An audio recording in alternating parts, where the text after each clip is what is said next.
Que tal fazer um check-in com o seu bem-estar hoje? Sejam muito bem-vindos ao RH em Movimento, um podcast do Well Hub. Aqui acreditamos na missão de fazer de todas as empresas uma empresa de bem-estar. Eu sou o Paulo Crepaldi, UPC, especialista em design de comportamento, e serei o host do episódio de hoje. E para fazer esse check-in conosco, temos o prazer de receber Flávia Pontes, diretora executiva de recursos humanos na Petz. A Flávia ela possui uma trajetória impressionante, com mais de 20 anos de experiência em liderar transformações organizacionais digitais em grandes empresas como Danone, Grupo Pão de Açúcar e Qualicorp.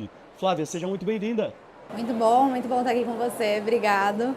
Imagina. Olha, Flávia, hoje a gente quer falar, o episódio hoje nosso vai falar sobre atração e retenção de talento com foco em equidade de gênero. Essa que é uma questão cada vez mais relevante no mercado competitivo que nós vivemos hoje. Flávia, para começar daí, então, vamos falar desse mercado competitivo.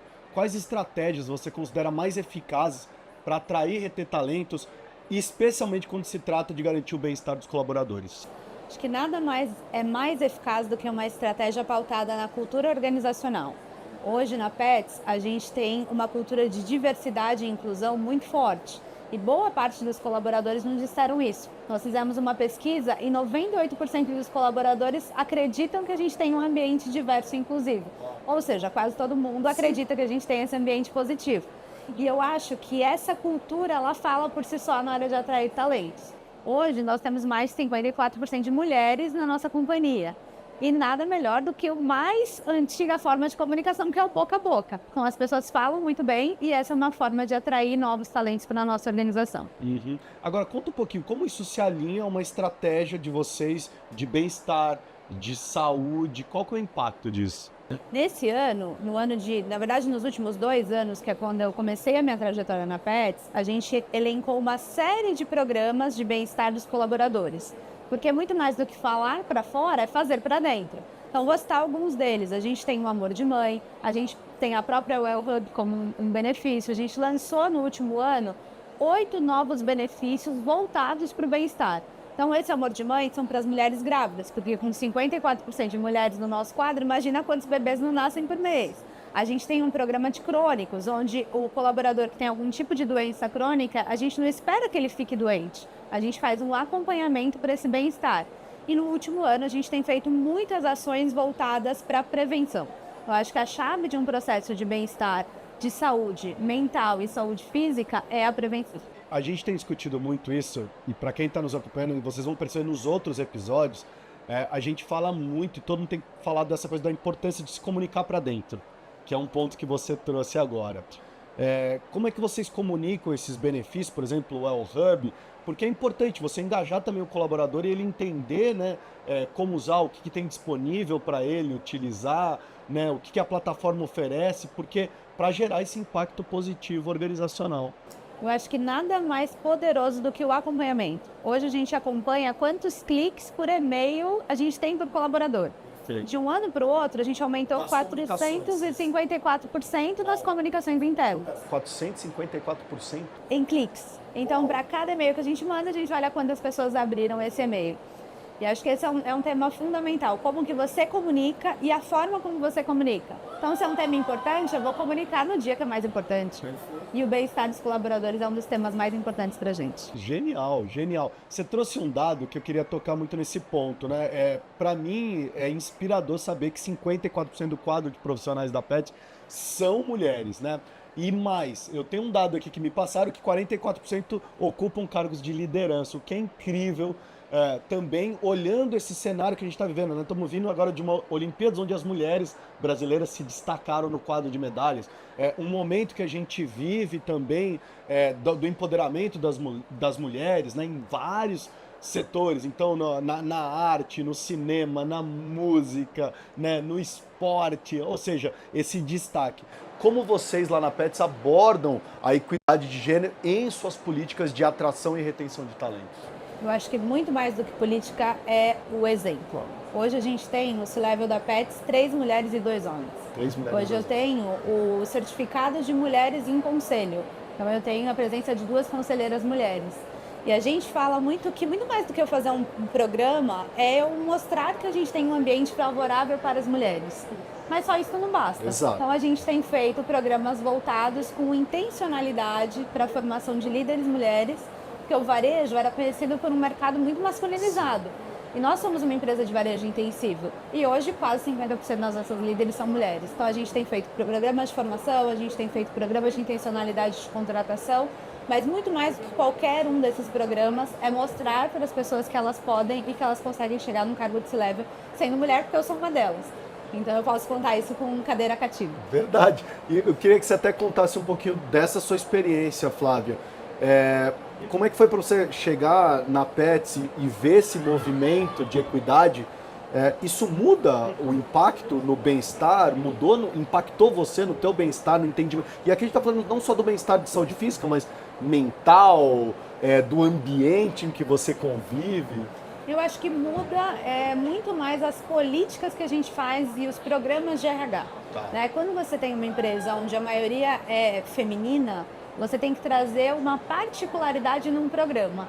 Então eu vou falar sobre exaustão feminina, eu vou falar sobre a carga invisível que as mulheres têm, eu vou trazer conhecimento para que ela diga não, porque a mulher tem muito mais dificuldade de dizer não que os homens. Então eu acho que qualquer empresa precisa de uma personalização. Não dá para fazer uma coisa igual para todo mundo. E foi isso que eu fiz quando eu cheguei na Petz. E deve ser incrível, que é o que a gente tem visto, né? Esses movimentos de falar de gravidez, né? Dessa mulher, do retorno, como que a gente recebe o retorno dessa mulher, falar da menopausa, que é uma discussão agora em alta, né? Vide a população brasileira que está envelhecendo, né? Então, muito interessante isso. Agora, quais são os principais desafios que você encontrou ao promover a equidade de gênero dentro da Petz?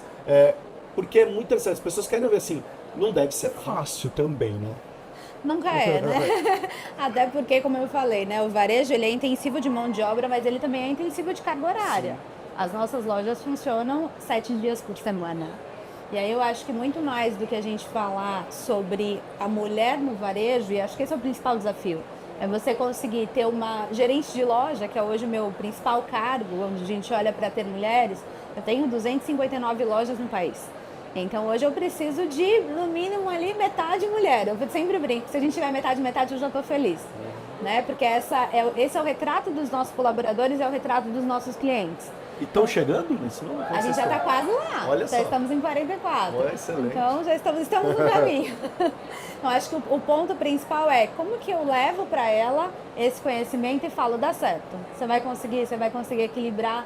E eu acho que tem alguns mitos que eu encontrei ao longo da minha carreira e que muitas colegas, muitas colaboradoras me perguntam, como que você equilibra todos os pratinhos? E eu digo assim, eu não equilibro. Um dia eu dou foco em um, outro dia eu dou foco em outro.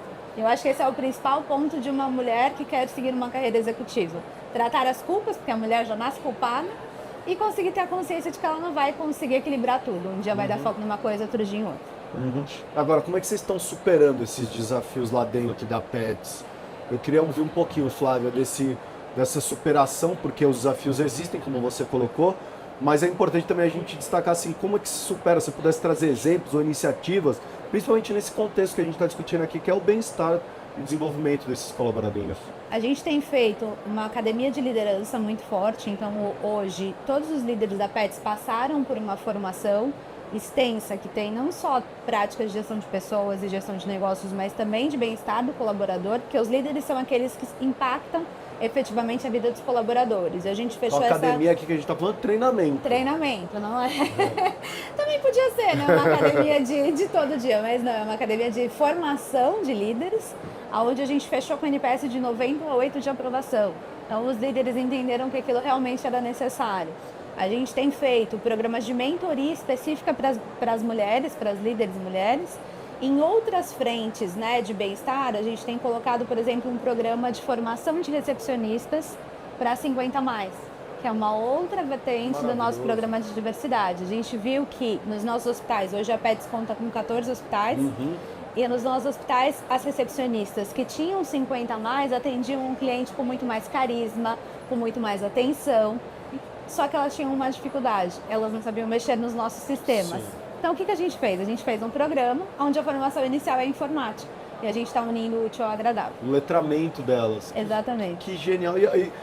E é um contexto não só de formação para vocês, mas acho que de sociedade, que a gente tá discutindo, a sociedade, né? Exatamente. Assim, como que eu incluo essa pessoa que talvez não se sentisse incluída em outros programas? Sim, maravilhoso. Agora eu queria entender também sobre as práticas de saúde e bem-estar no ambiente corporativo, porque a gente quer discutir, tem discutido muito a retenção de talentos, que é um assunto, a gente sabe que o varejo é extremamente competitivo, alta taxa de rotatividade, e reter talentos é um ponto importante, né, para vocês. E eu queria discutir isso, especialmente considerando essas necessidades de vocês de gêneros diversos, da equidade que nós estamos discutindo hoje. Acho que o bem-estar hoje, para a Pets, ele passa pela saúde física e pela saúde mental.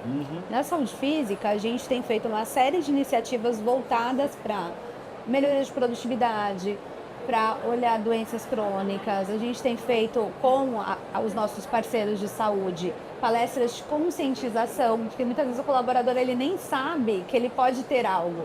Então, eu acho que a gente está no estágio muito de conscientizar o colaborador que práticas saudáveis vão dar para ele mais longevidade, que é muito de algo que a gente tem falado muito na área de recursos humanos, né? Como que a gente acompanha esse aumento da expectativa de vida da população, que também vai se refletir nos nossos colaboradores. Além disso, a gente tem feito uma série de capacitações sobre saúde mental, onde a gente fala para o líder como que ele se comunica de uma forma efetiva, mas não violenta, e como que ele proporciona para o colaborador momentos de bem-estar. E aí eu acho que tem 2 programas muito bacanas que eu queria citar, que é o nosso programa de tempo de casa, onde a gente trouxe não mais um brinde, a gente brinca que o tema mais precioso na vida de alguém é o tempo. E aí, se você ficou com a gente 5 anos, você vai ter 5 dias para curtir com a sua família. E assim sucessivamente. Então, o nosso programa de tempo de casa, ele te reconhece com tempo livre para estar com a sua família. Isso tem muito a ver com bem-estar. E o nosso... Ou seja, 5 anos, 5 dias, 10 anos, 10 dias, é isso? A gente tem um limite. Tá bom. Porque a gente tem gente com 20 anos de casa. É isso que eu ia perguntar. Até quanto chega? A gente tem um limite, mas, por exemplo, o colaborador de 1 ano, ele fica um dia em casa. Perfeito. Além do dia off no aniversário. Isso para o varejo é algo totalmente inovador. Sim. Porque a gente precisa do colaborador em loja. E foi um benefício super bacana que a gente tem feito não só para a corporação, que eu acho que também esse é um desafio, né? A gente tem uma corporação, a gente tem hospital e a gente tem um colaborador na ponta. E os nossos benefícios hoje permeiam todos os nossos diferentes tipos de colaboradores. E é muito importante você trazer isso, Flávia, porque pensando nessa longevidade, ela também significa que nós vamos ficar mais tempo no mercado de trabalho. Então, esse envelhecimento populacional, isso é uma coisa importante de nós entendermos todos esses aspectos. Vamos viver mais tempo no mercado de trabalho, de diversas idades, desde jovens, idade média, pessoas com mais idade e com diferentes necessidades, né? Convivendo no mesmo ambiente. Então, hoje eu tenho, por exemplo, se eu olhar um hospital meu, eu tenho um aprendiz, eu tenho uma recepcionista 50 a mais, eu tenho um médico veterinário que se formou e eu tenho alguém muito experiente lá que está coordenando as equipes. Então as gerações estão coexistindo dentro das mesmas organizações. Eu acho que as empresas têm que olhar para o bem-estar, mas olhar também para a convivência dessas diferenças. Na Pets a gente fala muito sobre isso, sobre como que você consegue conviver com alguém diferente de você e extrair o melhor dessas diferenças. Que vai refletir no bem-estar depois, né? Porque é no bem-estar corporativo, né? Naquele ambiente que ele está inserido, né? Então... eu acho que um ponto importante que a gente fez também, né, uma prática, foi colocar a pesquisa de pulso. Tá. Então, hoje, a cada 15 dias, a gente pergunta para o colaborador como ele está. E aí não é só como ele está frente ao chefe dele, como você vê a empresa, mas é como está a sua alimentação, como está o seu exercício. E aí nas áreas corporativas... Holístico, você está dando uma visão holística. Olhando sobre o colaborador em todas as suas frentes, né? E o tema que a gente tinha mais dificuldade era a alimentação. Então, o colaborador sempre respondia que ele não estava se alimentando bem. A gente começou a fazer programas com base nesse indicador. Olha que maravilhoso. Sensacional. Flávio, eu queria trazer mais um ponto. Você falou 259 lojas Brasil, é isso? Exato. Quantos colaboradores a gente está falando? Porque às vezes as pessoas falam, tá bom, mas quantos colaboradores nós estamos falando? Então? Mais de 7 mil. Mais de 7 mil. Mais de 7 mil pessoas. Tá. Pronto. E tem como se implementar uma cultura de bem-estar? Tem. A gente tem que ter foco, tem que ter comunicação. Então, eu brinco muito com o meu time de comunicação interna, comunicar nunca é demais. A gente comunica muito, a gente tem muito foco nisso e tem que ter o envolvimento da liderança, porque efetivamente quem faz um programa de RH não é o RH. Quem faz um programa de RH é o líder que está ali na ponta. Né? Eu não tenho hoje 250 pessoas no RH. Mas eu tenho 250 líderes que me ajudam a implementar as frentes de Que é RH. isso que eu queria te perguntar, né? Como é que se assegura que essas práticas vão ser aplicadas, né? Do que a gente está falando, essas práticas inclusivas e de maneira eficaz. É um desafio. Eu te diria que é um dos maiores desafios de empresas com grande capilaridade. Mas a capacitação Em de nível líder, Brasil, né? A gente está falando, né? com culturas muito diferentes, né? Porque uma loja, um colaborador lá do Sul é completamente diferente do colaborador aqui de São Paulo. Mas eu acho que a gente tem apostado muito na capacitação da liderança, na formação e na comunicação próxima com esse líder. Perfeito. Flávia, aqui a gente também tem muita curiosidade e chegou a nossa hora do check-in. Na sua opinião, qual é o futuro do bem-estar corporativo considerando essas mudanças que a gente está citando aqui, contínuas do mercado de trabalho e as expectativas desses colaboradores em relação aí a um ambiente mais equitativo e saudável? Eu acho que para falar de futuro a gente tem que falar de passado. Antigamente falava-se muito sobre você é uma pessoa na empresa e uma pessoa na sua casa. Perfeito. Deixa os seus problemas em casa, entra aqui e trabalha sem pensar nisso. Hoje não dá mais, hoje Não o tem ser esse humano on é e off, único. né? Então a gente olha muito para o colaborador em totalidade. E na minha opinião, o futuro ele vem olhando esse colaborador em sua totalidade como um diferencial de atração de talentos. Então as empresas que olharem o colaborador, como ele se porta na vida dele, quais são os benefícios que podem mudar a vida dele, não só no trabalho, mas também em casa, como que eu trato a família desse colaborador, vão com certeza sair na frente. Perfeito. Flávia, curiosidade, e você, como é que você tem aplicado o bem-estar para si, vivendo tudo isso que você está colocando? Olha, eu acho que tem um ponto muito importante para qualquer um dos colegas que sentam numa cadeira de C-Level, que é a saúde mental. Perfeito. Porque a gente precisa, no fim das contas, nós somos cobrados por resultado financeiro. E eu aplico uma série de técnicas de saúde mental e bem-estar dentro da minha cabeça, dentro da minha vida pessoal e com meu filhinho de 6 anos, que está aí todo dia me enchendo de alegria. E ele é o meu maior fator de bem-estar, eu te diria. Maravilha. Olha só, gente, e assim encerramos mais um episódio do RH em Movimento, um podcast do El Hub. Foi incrível ter aqui a presença da Flávia Pontes. Flávia, obrigado. Obrigada a vocês pelo convite, é uma honra estar aqui. Imagina. Olha, nós trouxemos insights valiosos aqui para vocês nesse bate-papo sobre atração e retenção de talentos com foco em equidade de gênero. E esperamos que você se sinta inspirado a continuar essa jornada de crescimento, tanto profissional quanto pessoal. E lembre-se, se você ainda não é um cliente Well Hub, fale com um de nossos especialistas em bem-estar sobre as necessidades da sua empresa. O link está aqui na descrição, ou se você estiver acompanhando pelo YouTube, vai aparecer um QR Code na tela. Muito obrigado por nos acompanhar até aqui. Se gostou do episódio, compartilhe e continue conectado para mais conversas que inspiram. Até o próximo check-in com seu bem-estar.